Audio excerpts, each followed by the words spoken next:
আপনি কি কখনো জলকে নিজের মুঠোতে ধরে রাখার চেষ্টা করেছেন? চলুন আজ করা যাক।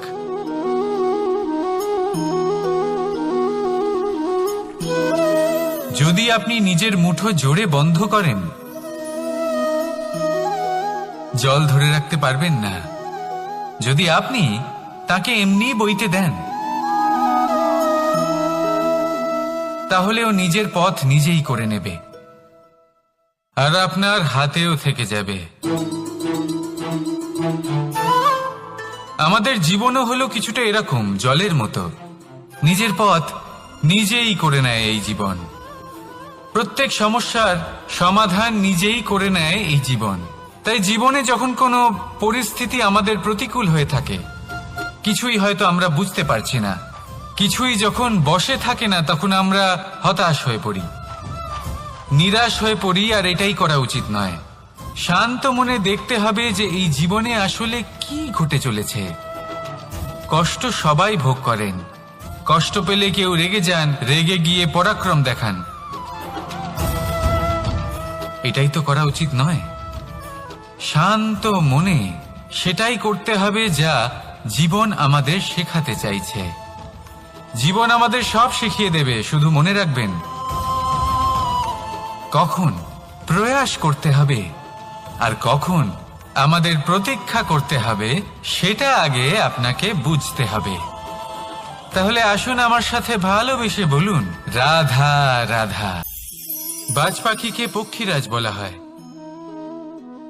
বাজের আয়ু হলো মোটামুটি 70 বছর। এবার 40 বছর হতে হতেই ওদের পালক লম্বা এবং ভঙ্গুর হয়ে যেতে থাকে। ঠোঁট বেঁকে যায়, ডানা ভারী হয়ে যায়, অর্থাৎ আগের মতো উড়তে পারে না, সেই শক্তি থাকে না। এবার সেই বাজ কি করবে? বাজ সব থেকে কঠিন নির্বাচন করে, নির্বাচন নিজের পুনর্স্থাপনার। সর্বপ্রথম একটা বিশাল পর্বতে যায়, একান্তে নিজের এক বাসস্থান তৈরি করে, আর তারপরে পাথরের সাথে নিজের ঠোঁট বারবার আঘাত করতে করতে সেই ঠোঁট ভেঙে ফেলে। তারপরে সে অপেক্ষা করে সেই ঠোঁট পুনর্নির্মাণ হওয়ার। তারপর সেটাই করে নিজের পালকের সাথে। তারপরে নিজের ডানা থেকে এক এক করে ভারী পালকগুলো ছিঁড়ে ফেলে দেয়। আর তারপর 150 দিনের এই যন্ত্রণা সহ্য করার পরে ও ফিরে পায় নিজের ওড়বার অনন্য ক্ষমতা, সেই শক্তি। আর তারপরে ও জীবনের পরবর্তী 30 বছর বাঁচে। কি বুঝলেন আপনি? যদি ইচ্ছে শক্তি থাকে, তাহলে একজন দুর্বলও শক্তিশালী হতে পারে। আপনিও এটাই করুন। নিজের অতীতের যন্ত্রণার বোঝাগুলিকে ত্যাগ করুন আর কল্পনার খোলা আকাশে উন্মুক্ত হয়ে উড়ে বেড়ান। নিজের পুনর্স্থাপনা করুন, তবেই সর্বশ্রেষ্ঠ হতে পারবেন। আর মনে রাখবেন, এই ছোট ছোট পদক্ষেপই বড় বড় শিখরে পৌঁছে দিতে পারে। তাহলে আসুন আর আমার সাথে ভালোবেসে বলুন, রাধা রাধা। মানুষ আর ধন, এই দুইয়ের মধ্যে সম্পর্ক খুব ঘনিষ্ঠ।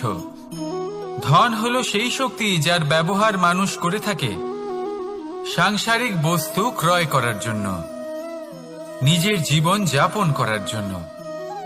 আর মানুষ হলো সেই শক্তি যারা ধনকে গুরুত্বপূর্ণ করে তোলেন। এবার একটা কথা বলি, ব্যবহার করা উচিত ধনকে আর ভালোবাসা উচিত মানুষকে। এটা বেশিরভাগ মানুষই বোঝেন না। মানুষ এখানেই সব থেকে বড় ভুল করে বসেন।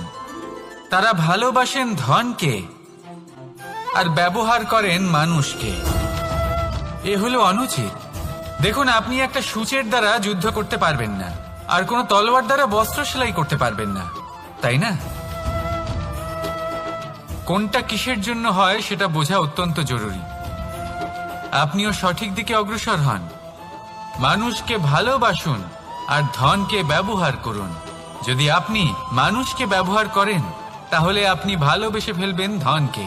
আর এই ভালোবাসা ধীরে ধীরে পরিণত হবে লোভে, আর ধীরে ধীরে এটা আপনাকে বিনাশ করে দেবে। তাহলে সমস্ত মানুষকে ভালোবাসুন আর এইভাবে ভালোবেসে বলুন, রাধা রাধা। বল, শক্তি, পরাক্রম এই সংসারের বিকাশের মূল। কিন্তু কখনো ভেবেছেন যে প্রকৃতি আমাদের এই বল, শক্তি, পরাক্রম কেন দিয়েছেন? যাতে আমরা জীবনে কারোর উদ্ধার করতে পারি, কাউকে সাহায্য করতে পারি, কারোর জন্য ভালো কিছু করতে পারি, কোনো গরিব অসহায় মানুষের জন্য কিছু করতে পারি, এই বল, এই শক্তির সদ্ব্যবহার করতে পারি। কখনো দেখেছেন এমন মানুষ যার কাছে অসীম শক্তি আছে কিন্তু তার সাথেই অসম্ভব অহংকারও রয়েছে, যিনি নিজেকে সর্বশ্রেষ্ঠ বলে মনে করেন, খারাপ কাজও করেন। আপনি দেখবেন প্রকৃতি এবং মানুষ তাকে ভাঙতে সর্বদা চেষ্টা করেন। মনে রাখবেন, যতই সুবিশাল পর্বত হোক না কেন, তা যদি পথে পড়ে তাকে ভেঙে পথ প্রশস্ত করা হয়। যদি আপনার কাছে বল থাকে, শক্তি থাকে, পরাক্রম থাকে, তাহলে তার সদ্ব্যবহার করুন, কাউকে সাহায্য করুন, কাউকে রক্ষা করুন। যদি আপনি আপনার শক্তির দুর্ব্যবহার করেন, তাহলে মনে রাখবেন আপনি নিজের বিনাশ নিজেই আমন্ত্রণ করছেন। এবার বল অর্জন করার পরে, শক্তি অর্জন করার পরে আপনি নিজেকে বিনাশ করতে চান নাকি এই সংসারের উদ্ধার করতে চান? সিদ্ধান্ত আপনার। রাধা রাধা। সাফল্য কে না চান? সাফল্য লাভ করার, শিখরে পৌঁছানোর আলাদাই একটা আনন্দ রয়েছে। আর আপনজনদেরও কে না চান? প্রত্যেক মানুষ চান যেন জীবনে তার কোনো আপনজন থাকে, যারা সবসময় তাদের সাথে থাকবে, কারণ আপনজনের সাথেই তো সাফল্যের আনন্দ সব থেকে বেশি পাওয়া যায়। কিন্তু আসলে কি হয়, অনেক সময় সাফল্যের খোঁজে সেই পথে চলতে চলতে আমরা আপনদের থেকে দূরে চলে যাই, না চাইতেও দূরে চলে যেতে হয়, ওনাদের সাথে সময় কাটাতে পারি না। আর আমরা ভুলে যাই যে সাফল্যের আসল আনন্দ আপনজনদের সাথেই পাওয়া যায়। সফল হওয়ার পরে আপনদের সাথে দেখা হলে তাদের চোখে আমাদের জন্য যে আবেগ থাকে, যে সম্মান, যে প্রেম থাকে, সেটাই হলো আসল পুরস্কার। আমরা সেই কথা ভুলে যাই এবং একা হয়ে পড়ি। বেশিরভাগ সময় এটাই হয়, বেশিরভাগ সময় সফল মানুষগুলি একা হয়ে যান। এবার আপনি কি চান? আপনি অসফল হয়ে দিনগুলি একাকিত্বে কাটাতে চান, নাকি সফল হয়ে আপনজনদের সাথে আনন্দে থাকতে চান? সেই সিদ্ধান্ত আপনার। সাফল্যের পেছনে ছুটুন, নিজেকে উজাড় করে দিন, কিন্তু আপনজনদের সঙ্গ ত্যাগ করবেন না। সেই আপনজন যারা আপনার সাফল্যের জন্য দায়ী, সেই আপনজন যিনি আপনার সাফল্যে আনন্দ পান, সুখ লাভ করেন, তাদের কখনো ত্যাগ করবেন না। আসুন আমার সাথে ভালোবেসে বলুন, রাধা রাধা। ভগবান আর ভক্ত যখন একাকার হয়ে যায়, যখন ভক্ত তার ভগবানের প্রতি এবং নিজের জীবনের উদ্দেশ্যের প্রতি সম্পূর্ণরূপে সমর্পিত হয়, তখন জন্ম নেয় ভক্তি। এই সংসারের সমস্ত আশা হয়তো আপনার সঙ্গ ত্যাগ করে দিতে পারে, তখনও ভক্তি সাথে থাকবে। ভক্ত আর ভগবান যখন একাকার হয়ে যায়, তাদের মধ্যে কোনো পার্থক্য থাকে না, তারা এক হয়ে যায়, এক ব্যক্তিত্ব, এক অস্তিত্ব। সেই জন্য কখনো জীবনে যে কোনো রূপেই, যে কোনো প্রকারেই, যে কোনো ঈশ্বরকে মান্য করুন, মনের মধ্যে শ্রদ্ধা ভাব জাগ্রত করুন, মনে ভক্তি ভাব জাগ্রত করুন। এই সমগ্র সংসারে সব কিছু আপনাকে ছেড়ে চলে গেলেও তখনও এই ভক্তি শুধুমাত্র আপনার উত্থান ঘটাবে।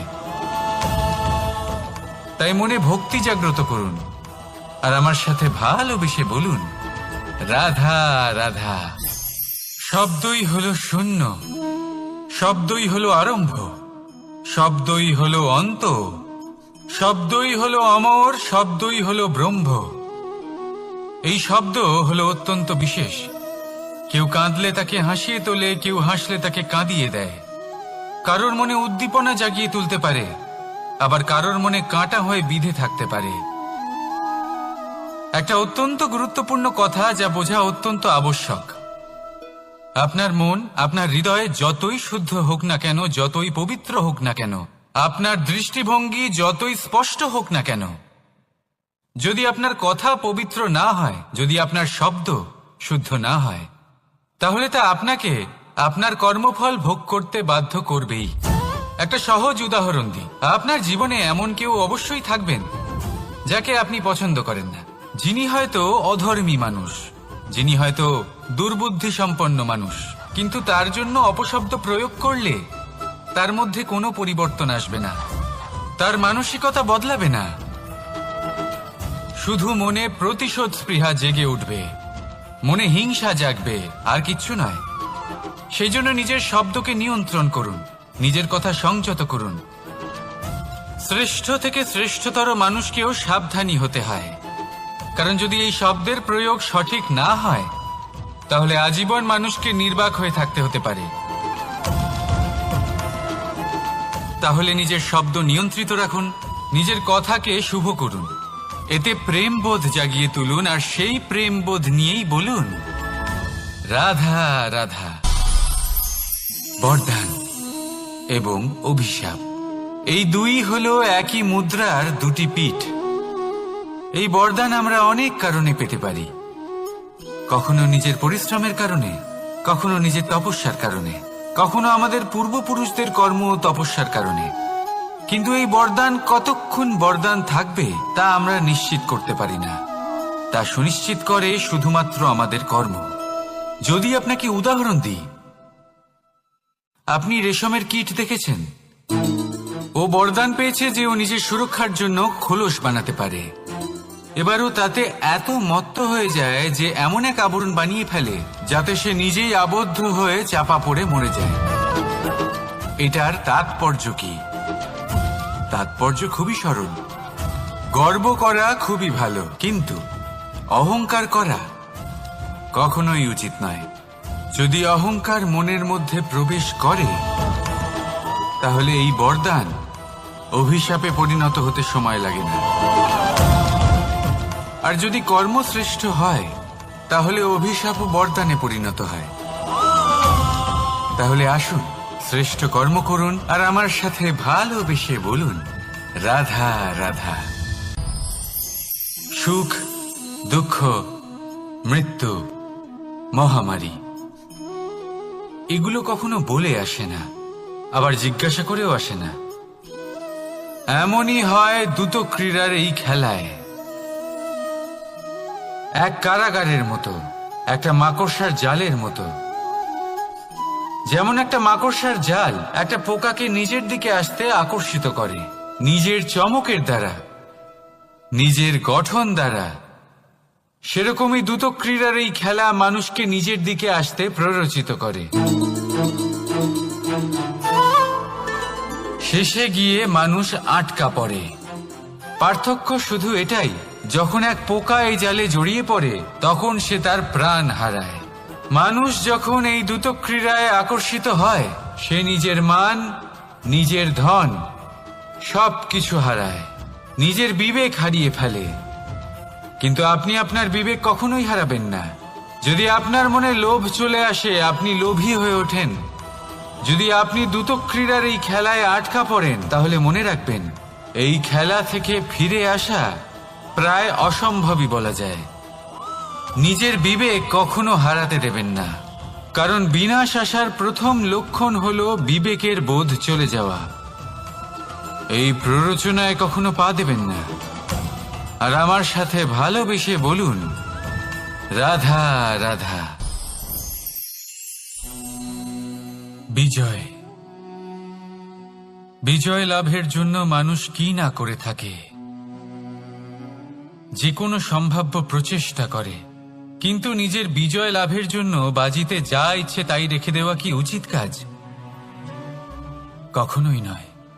নিজের হারানো সম্মান, নিজের হারানো সম্পত্তি, নিজের হারানো অধিকার ফিরে পাওয়ার শুধু একটাই পথ রয়েছে, আর তা হলো পুরুষার্থ, দ্রুত ক্রীড়া নয়। যে মানুষ নিজেই হেরে গেছে, নিজেই নিজের জয়লাভ করার জন্য অন্য কাউকে কিভাবে বাজিতে রাখতে পারে? এ হলো সম্পূর্ণরূপে অনুচিত। অনেক সময় অনেক ধন লাভ করার জন্য, অনেক সম্পত্তি লাভ করার জন্য আমরা নিজের আসল ধন, আমাদের আপনজন, তাদেরকে হারিয়ে ফেলতেও প্রস্তুত হয়ে যাই। এটা একেবারেই উচিত নয়। যত বড়ই সংকট আসুক না কেন, আমাদের আপনজনদের আমাদের সাথেই রাখা উচিত। নিজের বিজয়ের জন্য ওনাদের বাজি রাখা ঠিক নয়। এই ভুল কেউ একজন করেছেন, আপনি তা ভুলেও করবেন না। রাধা রাধা। নারী জন্মসূত্রে কারোর কন্যা, ধর্মসূত্রে কারোর পত্নী, আর কর্মসূত্রে কারোর মা। আমাদের মনে এই ছবি আঁকা রয়েছে একজন নারীকে নিয়ে, তাই না? একটা অতুলনীয় ভূমিকা রয়েছে নারীদের আমাদের জীবনে, আর নারী ছাড়া আমরা কিছুই নই। কিন্তু অধিকার, সেখানে আমরা একটা ভুল করে বসি। যখন নারী একজন কন্যা থাকে, যখন সে জন্ম নেয়, তখন তার ওপর অধিকার থাকে তার পিতার। আর তারপর যখন বিয়ে হয়ে যায়, তখন তার অস্তিত্বের উপর অধিকার থাকে তার স্বামীর।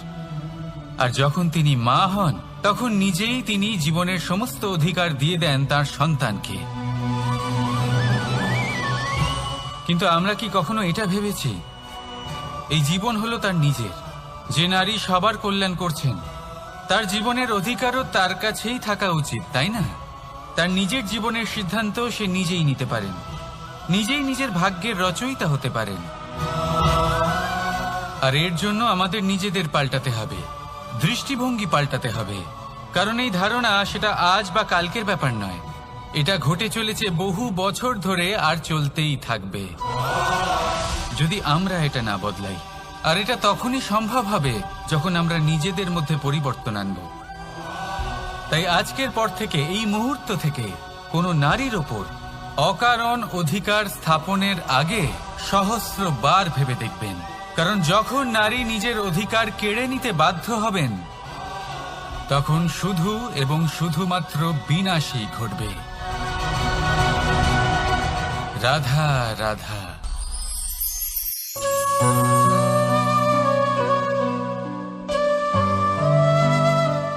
নারী,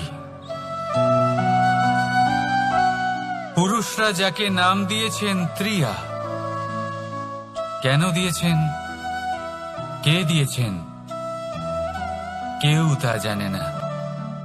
কথায় আছে, পুরুষরা ভাবেন যে ত্রিয়া, ভাবেন একরকম, বলেন অন্য কিছু, আর করেন অন্য কিছুই। কিন্তু সত্যিটা কি এটাই? আসল সত্যি হলো এটাই যে ত্রিয়া হলো সেই চরিত্রহীন পুরুষ, আর কেউ নয়। সেই পুরুষ যারা নারীকে বলেন যে আপনি হলেন মা, আপনি হলেন দেবী, আপনি হলেন বোন। আর ভাবেন কি? ভাবেন যে এই নারী হলো আমাদের পায়ের ধুলো, আর কিচ্ছু নয়। আর কি করেন? ওনাদের মাথায়, ওনাদের খোপায় মালা পরিয়ে দিয়ে ভাবেন যে ওনারা হলেন তাদের পায়ের ধুলোর সমান। একজন নারীর সম্মান ভঙ্গ করেন, তাদের দাসী মনে করেন। ভুলবেন না, যত্র নারী আস্ত পূজ্যন্তে রমন্তে তত্র দেবতা। অর্থাৎ যেখানে নারীকে পুজো করা হয়, সেখানেই ঈশ্বর বাস করেন। আর যেখানে নারীকে অপমান করা হয়, সেখানে ঈশ্বর এবং ভাগ্য এই দুই রুষ্ট হয়। মনে রাখবেন, যদি নারী কল্যাণকারী হতে পারেন, তাহলে নারী মহাচণ্ডী রূপও ধারণ করতে পারেন।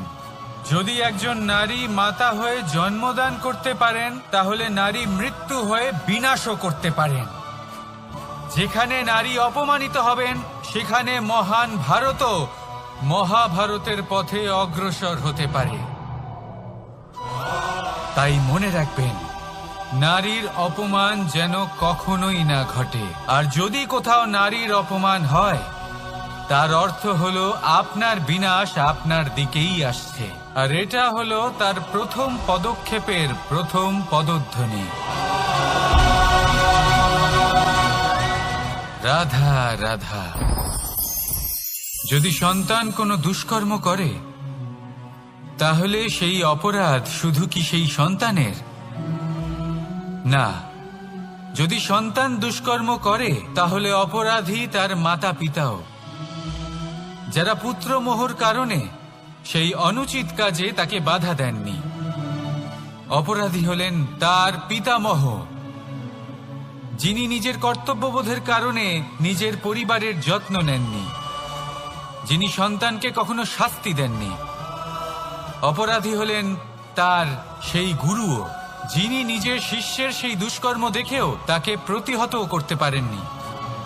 একজন হবু রাজার কর্তব্য হলো নিজের প্রজার কাছে সে যেন এক উদাহরণ প্রস্তুত করতে পারে, কিন্তু যদি এত অনুচিত উদাহরণ প্রস্তুত হয়ে থাকে তাহলে মা বাবার, বাড়ির বয়োজ্যেষ্ঠদের কর্তব্য হলো ওনারা যেন সেটা সেখানেই থামায়, হয় ভালোবেসে নয়তো শাস্তি দিয়ে। যদি না থামানো হয় তাহলে মহাভারত অবশ্যম্ভাবী। অনেক ব্যক্তির মনে একটা প্রশ্ন জাগে আমাকে আর রাধাকে নিয়ে। বলেন যে না আমি আর রাধা একসাথে থাকি, না আমাদের বিয়ে হয়েছে, আমি এখানে দ্বারকাতে ও ওখানে বর্ষণাতে, তাও এত ভালোবাসা কি করে? এ কেমন সম্পর্ক? আমি তাদের একটা সহজ কথা বলতে চাই। আপনি কখনো আয়নার দিকে দেখেছেন? নিজের দুই চোখের দিকে তাকিয়ে জিজ্ঞাসা করুন, এই দুই চোখ একসাথে কেন বন্ধ হয়, একসাথে কেন খোলে, একসাথে কেন ঘুমোয়, একসাথে কেন কাঁদে? আজীবন কোনো এক মানুষের সাথে সম্পর্ক রাখা অবশ্যই সম্ভব, তাদের সাথে দেখা না করে। আমার আর রাধার ভালোবাসাও কিছুটা এরকমই, আর কিছুটা এরকমই হয় ভালোবাসা দুই নয়নের মতো, যারা কখনোই মিলিত হবে না কিন্তু চিরকালের জন্য একসাথে জুড়ে থাকবে। এই অনুভূতি নিঃস্বার্থ হয়, আর এই নিঃস্বার্থ ভালোবাসা আপনাকে আনন্দের পথে অগ্রসর করে। জীবনে সবসময় নিঃস্বার্থভাবে ভালোবাসুন, শুধুমাত্র আনন্দই পাবেন। তাহলে আসুন আমার সাথে নিঃস্বার্থভাবে ভালোবেসে বলুন, রাধা রাধা। মানুষ, কোন ব্যক্তির নির্মাণ হয় কিভাবে? কেউ বলবেন পঞ্চতত্ত্বের দ্বারা, কেউ বলবেন আত্মা, দেহ ও চেতনার দ্বারা, কেউ বলবেন ঈশ্বরের কৃপার দ্বারা, তো কেউ বলবেন এই প্রকৃতির পরীক্ষার দ্বারা। না, মানুষের নির্মাণ হয়ে থাকে বিশ্বাস দ্বারা। ব্যক্তি তখনই গড়ে ওঠেন যখন ব্যক্তিত্ব থাকে, ঠিক কিনা? আর ব্যক্তিত্ব তখনই হবে আর সেরকমই হবে যেরকম বিশ্বাস আপনি নিজের উপরে রাখবেন। যদি আপনি মনে করেন আপনি বিষের ন্যায় হবেন, তাহলে আপনি বিষাক্তই হবেন। যদি আপনি এটা মনে করেন যে আপনি অমৃতের ন্যায় হবেন, তাহলে আপনি অমরই হয়ে যাবেন।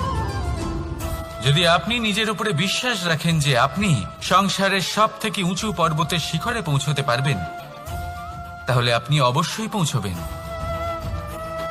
যদি আপনার এরকম মনে হয় যে আপনি এরকম কখনো করতে পারবেন না, তাহলে এরকম কখনোই হবে না। ভেবে দেখবেন, বিশ্বাসের মধ্যেই বিশ্ব বাস করে থাকে, তো আপনার অস্তিত্ব কেন করবে না? যেমন বিশ্বাস আপনি নিজের উপরে রাখবেন, তেমনই আপনি হয়ে উঠবেন। সেই জন্য নিজের উপরে বিশ্বাস রাখুন, আর হ্যাঁ, ভালোবেসে বলুন, রাধা রাধা। শত্রুতা, একজন মানুষ অন্য মানুষের সাথে শত্রুতা করে বসেন, দুজন ঘনিষ্ঠ বন্ধু। এমনও এক সময় আসতে পারে যখন এনারা একে অপরের শত্রু হয়ে ওঠেন। এর অনেকগুলো কারণ হতে পারে, কিন্তু মূল কারণ হলো আলোচনা। আগে হ্যাঁ, আপনি যদি কারোর বিষয়ে আলোচনা করেন তাহলে সে আপনার শত্রু হয়ে যেতে পারে। এবার মনে একটা প্রশ্ন আসতে পারে যে এটা কিভাবে সম্ভব হতে পারে। আলোচনা এটা তো অত্যন্ত জরুরি। যদি আমি নিজের বন্ধুর খারাপ কাজের বিষয়ে আলোচনাই না করি তাহলে সে শুধরবে কি করে?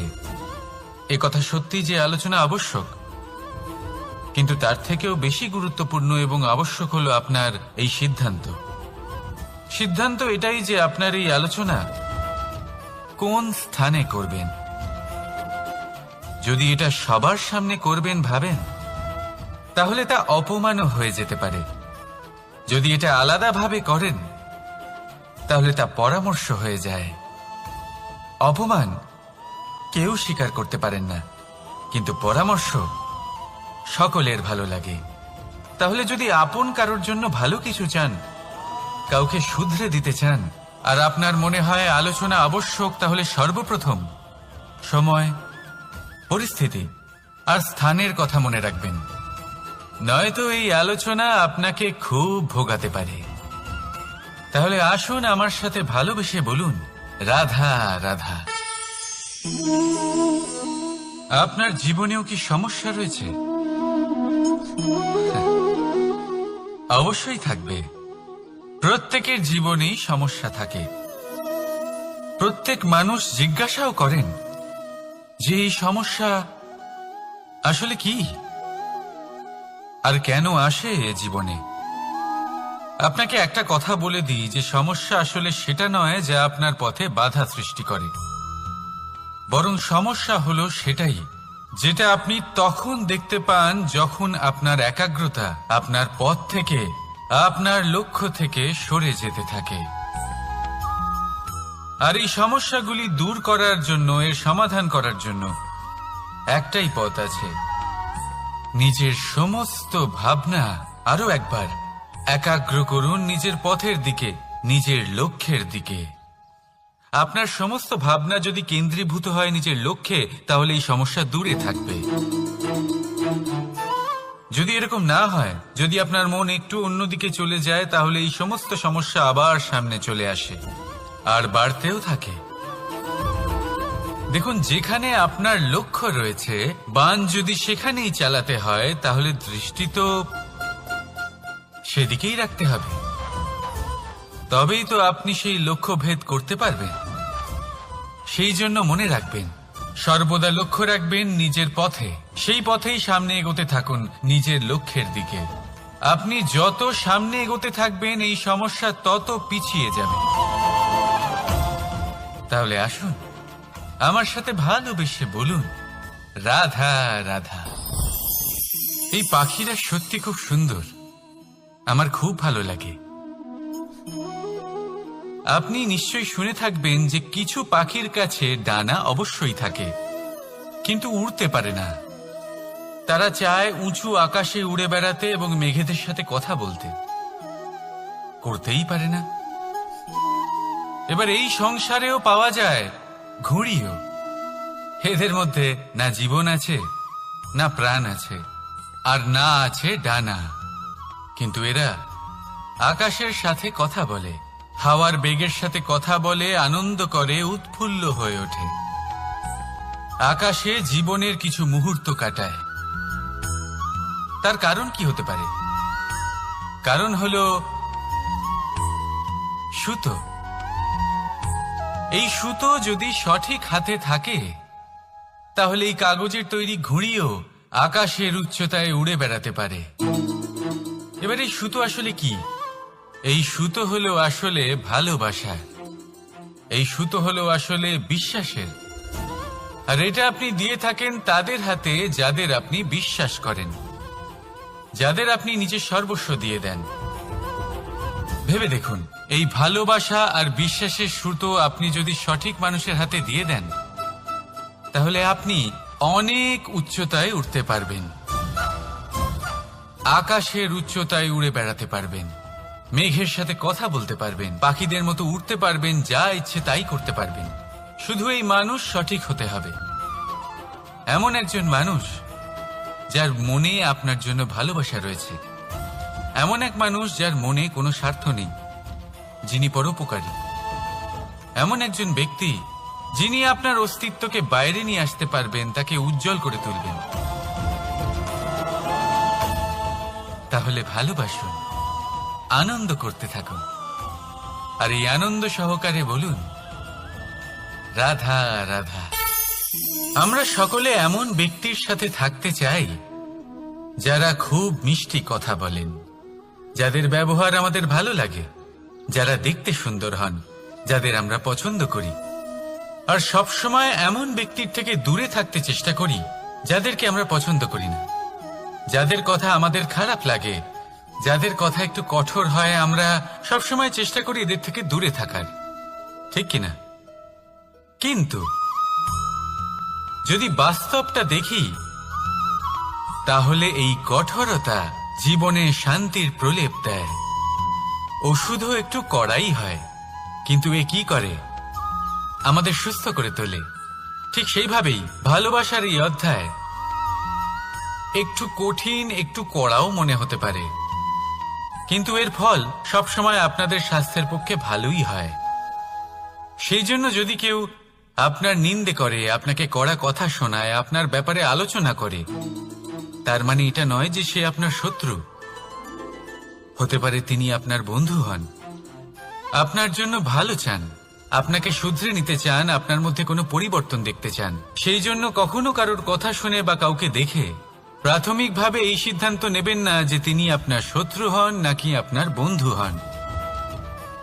এমনও শত্রু হয়ে থাকেন যে গুড়ের মতো মিষ্টি মিষ্টি কথা বলে আসলে আপনাকে বিষ পান করিয়ে দেবেন। আর এমনও বন্ধু থাকেন যারা আসলে নিমের মতো কড়া কথা বলেন কিন্তু আপনাকে অমৃত পান করান। এদের মধ্যে পার্থক্য করতে জানতে হবে, কে আসলে শত্রু হন আবার কে আসলে মিত্র হন। এই পার্থক্য যখন আপনি করতে শিখবেন, তখন আপনি এই সংসারের সব থেকে সুখী প্রাণী হয়ে উঠবেন। এই পার্থক্য বোঝা সহজ নয়, কিন্তু অবশ্যই আবশ্যক। রাধা রাধা। অসুখ। এমন কোনো মানুষ আছেন এই সংসারে যার অসুখ করে না? প্রত্যেক মানুষ কখনো না কখনো অবশ্যই অসুস্থ হয়েছে, তার এই শরীর রোগের শিকার অবশ্যই হয়েছে। এবারে দেখুন, এই রোগ আসে আবার এই রোগ চলেও যায়, কিন্তু সেই রোগ আমাদের কষ্ট দিতে কেন সক্ষম হয়?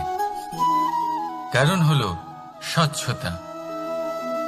যদি এই স্বচ্ছতা শরীরে না থাকে, তাহলে মানুষকে শারীরিক কষ্ট পেতেই হবে। ঠিক সেইভাবেই অত্যন্ত প্রয়োজনীয় হলো এই স্বচ্ছতা যেন মনেও থাকে। যদি এই স্বচ্ছতা মনে না থাকে, তাহলে মানুষ চারিত্রিকভাবে কষ্ট সহ্য করেন। এবারে নিবারণ কি হতে পারে? বড়ই সহজ এর উপশম। যদি রোগ শরীরে হয়, তাহলে সর্বপ্রথম স্বচ্ছতা বজায় রাখতে শিখুন, এই শরীরকে পরিষ্কার রাখতে শিখুন। বিচক্ষণতার সাথে এই রোগের সম্মুখীন হন, ভয় পাবার কোনো দরকার নেই। ব্যায়াম করতে থাকুন, সব ঠিক হয়ে যাবে। সেইভাবেই যদি এই অসুখ মনে হয়, তাহলে কি করা যায়? সর্বপ্রথম তার আধারের উপরে নজর দিন। আপনার এই আধারই হলো আপনার আহার।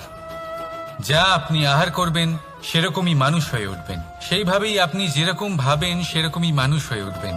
সেই জন্য নিজের ভাবনাকে শুভ করুন, নিজের দৃষ্টিভঙ্গিকে শুভ করে তুলুন, সবকিছু সঠিক হবে। আপনার আমার সবার মধ্যেই এক রাক্ষস বাস করে, তার সম্মুখীন হন, তাকে পরাস্ত করুন। তাহলে এই রোগ সে শরীরেই হোক বা মনের মধ্যে, যদি সঠিক সময় তাকে আটকানো না যায়, তাহলে যে কোনো সময় তা মহামারীর রূপ ধারণ করবে। সেই জন্য সাবধানে থাকুন, সুস্থ থাকুন। তাহলে আসুন আমার সাথে ভালোবেসে বলুন, রাধা রাধা। কখনো কখনো আমরা খুব ব্যথিত হয়ে পড়ি। আমরা নিজেদের পরিবারের জন্য এত কিছু করি, আর তারা আমাদের দেখলেই ভয়ভীত হয়ে পড়ে, আমাদের দেখলে বিরক্ত হয়। কখনো নিজেদের সন্তানকে বিকাশের পথে অগ্রসর করার জন্য আমরা তাদের উপর একটু জোর দিই যাতে তারা পরিশ্রম করে, কিন্তু সেই সন্তান আমাদের উপর বিরক্ত হয়ে পড়ে। কখনো সন্তানকে সঠিক শিক্ষা দেওয়ার জন্য আমরা তাদের কিছু সীমা নির্ধারিত করি, তখন সেই সন্তানের চোখে নিজেদের জন্য আমরা ঘৃণা দেখতে পাই। মানুষ কেন ব্যথিত হবেন না? দেখুন, যখন সূচের দ্বারা আপনি বস্ত্র সেলাই করেন, তখন সূচের আঘাত সেই বস্তুকে সহ্য করতে হয়, কিন্তু তাতে সেই সূচ বা আপনার উদ্দেশ্যে কোনো প্রভাব পড়া উচিত নয়, কারণ আপনি তো আপনার কর্ম করছেন, আর তাও পূর্ণ নিষ্ঠা ভরে, এবং অবশেষে আপনার উদ্দেশ্য শুভ প্রমাণিত হবে। তাই কেউ বিরক্ত হচ্ছে বলে বা কারোর চোখে নিজের প্রতি ঘৃণা দেখার ভয় কখনো পিছিয়ে যাবেন না। কষ্ট না করে বিকাশ সম্ভব নয়। কর্ম করতে থাকুন, সবকিছু শুভ হবে। আসুন আমার সাথে ভালোবেসে বলুন, রাধা রাধা।